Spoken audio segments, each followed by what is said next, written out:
to the public about the project. I want to thank David MacLean and his wife Anna for the help in creating the beautiful new street sign. I want to thank Allan J's relatives, whose support means a great deal to me personally. I want to thank the Municipal Council and for their hard work and guidance, particularly our Councillor and Warden, Bonnie McIsaac, without whom this probably wouldn't have gotten done.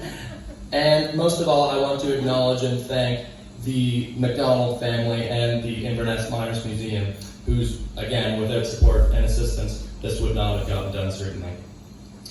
For those who don't know, Allan J. MacKay served as Canada's first Deputy Prime Minister, the Minister of Finance, Minister of Labour, Secretary of State for External Affairs, President of the Privy Council, Government House Leader, Opposition House Leader, after he retired from the House of Commons as Senator, and I'll stop listing portfolios there because we eventually want to see these films this evening. During his 5 decades in Ottawa, he spearheaded the passage of Medicare, which serves as the foundation of our universal healthcare system. He reformed the Canadian Labour Code, delivered new standards for the national minimum wage, passed the Old Age Security Act and the Canadian Assistance Plan, among countless other pieces of historic legislation. However, for most people of this region that remember him, his main legacy is his ability to relate and empathize with others. This was, in particular, evident with the less fortunate. This was likely because Allan J. did not need to stretch his imagination very far to put himself in their shoes. Born into a poor coal mining family in 1921, MacKay experienced the hardships of life firsthand. Growing up, his mother, Anne, was oftentimes in poor health, having lost her first 3 born children. MacKay's father, Angus, was a miner who, like most others in the mines, was paid a poor wage and made it difficult to make ends meet. Allan was cognizant of the difficult upbringing that he had, but he didn't allow that to hold him back or to be an excuse for failure. Instead, he used it to fuel his passion for social justice issues.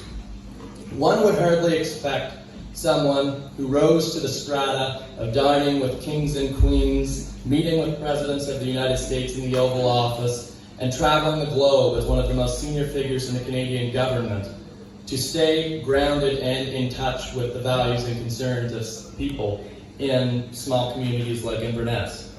However, Allan's most cherished title was never minister, it was Cape Brettoner. It was Invernesser. A story that Allan J. was often proud to share was of a conversation he had in 1984 following his announcement that he would not seek re-election. He met a constituent who supported themselves by living off the land, and they approached him and said, "I hear you're not running again. You certainly helped keep bread on the table all those years in the North." Allan would later say that, quote, "His appraisal at the end of my service in the House of Commons took me back to its beginnings and why keeping bread on the table, in its widest interpretation, was the principal reason I left the university teaching post to enter politics."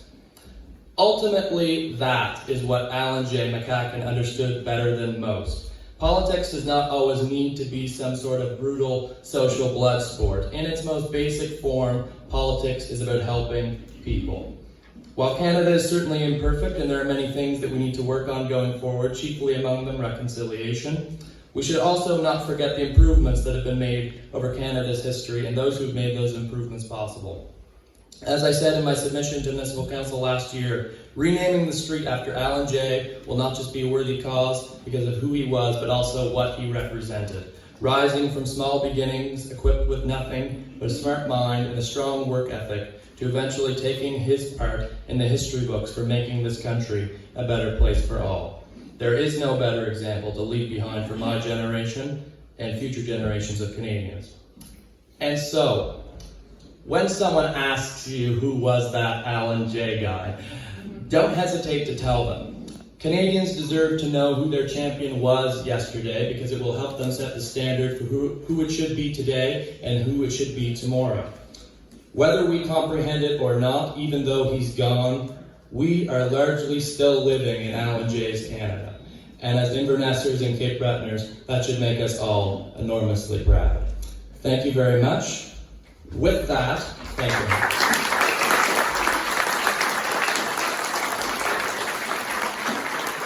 With that, I'm going to